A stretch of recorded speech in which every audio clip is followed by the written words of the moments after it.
Pablo usa la metáfora del árbol santo del capítulo 11 y el versículo 16 de Romanos.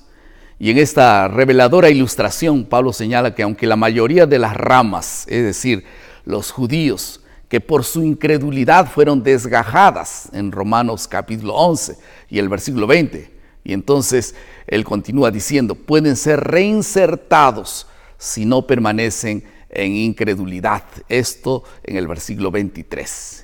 Y si esto ocurre así, entonces es evidente que florecerán en igualdad de condiciones en un árbol cristiano con raíces judías.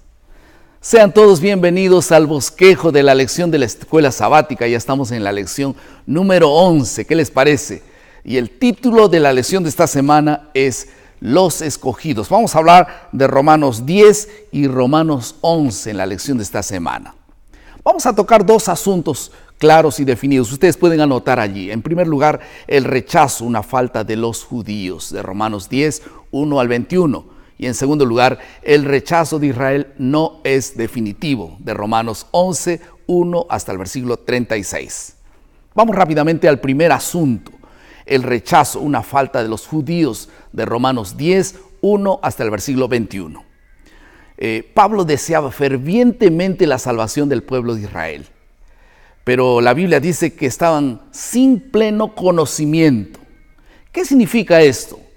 La palabra clave está en el versículo número 3 que dice, ignoraron la justicia de Dios y procuraron establecer la suya propia. Aquí la palabra clave es la palabra establecer, que significa levantar o colocar, y sugiere que en el esfuerzo de los judíos había orgullo por establecer su propia justicia. Y en realidad, con su falso celo por Dios, estaban trabajando para su propia glorificación. Y ahora, en este punto, Pablo escribe lo siguiente. El fin de la ley es Cristo, dice, para justicia a todo aquel que cree, en Romanos capítulo 4. No significa que la ley fue abolida con la muerte de Cristo. Significa que Cristo es el fin de la ley como medio de busca de la justicia.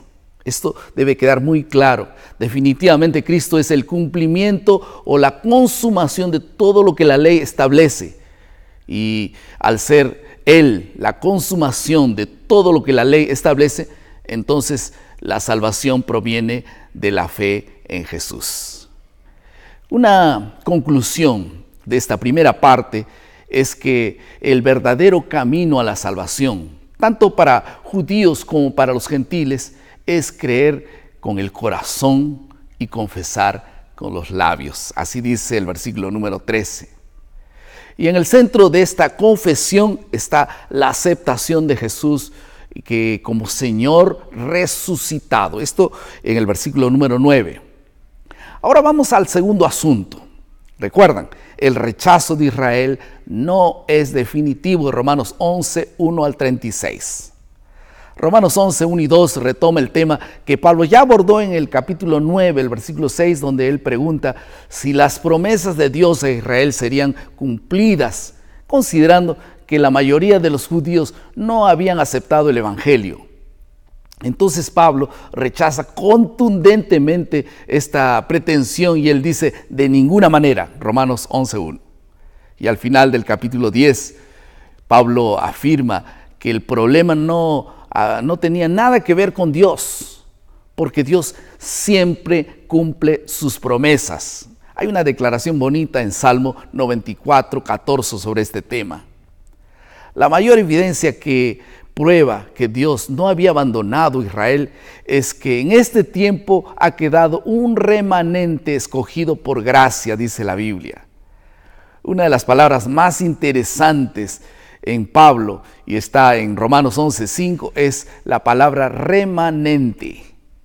En el Antiguo Testamento describe al remanente de Israel como aquellos israelitas que habían permanecido fieles a Dios. En todo tiempo Dios siempre ha tenido personas fieles a las que se considera remanente. Y eran como, por decir así, un Israel dentro de Israel. Y el grueso de la nación no quiso recibir la verdadera justicia.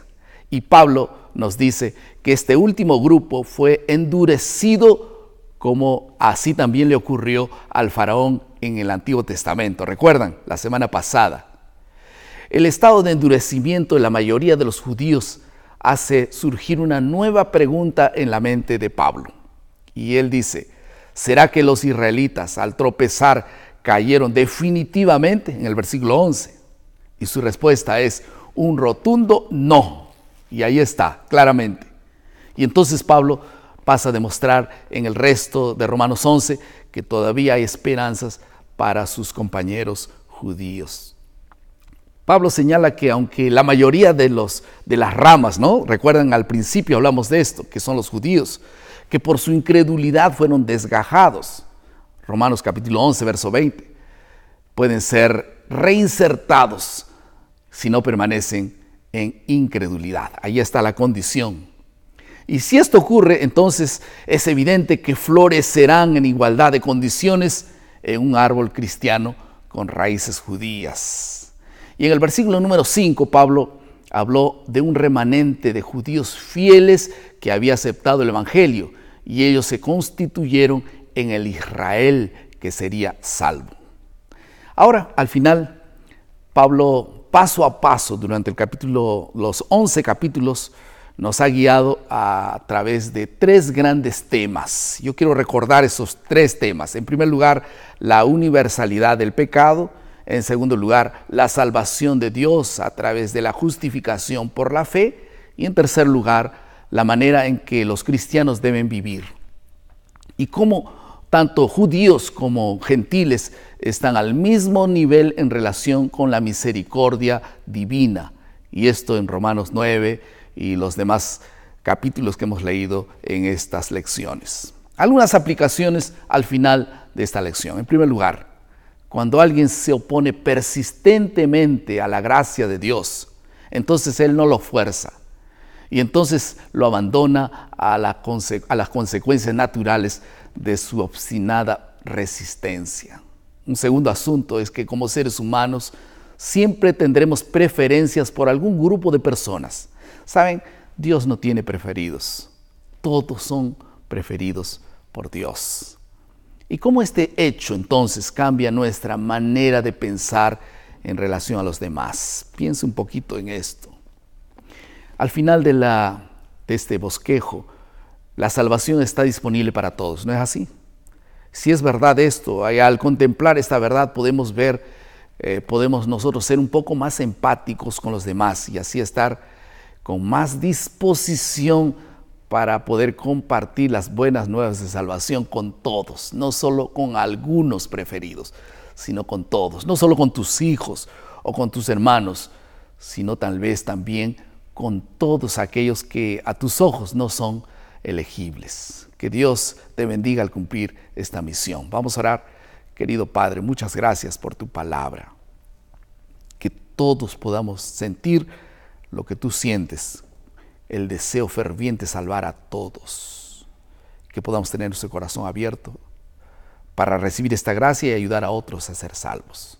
En el nombre de Jesús. Amén.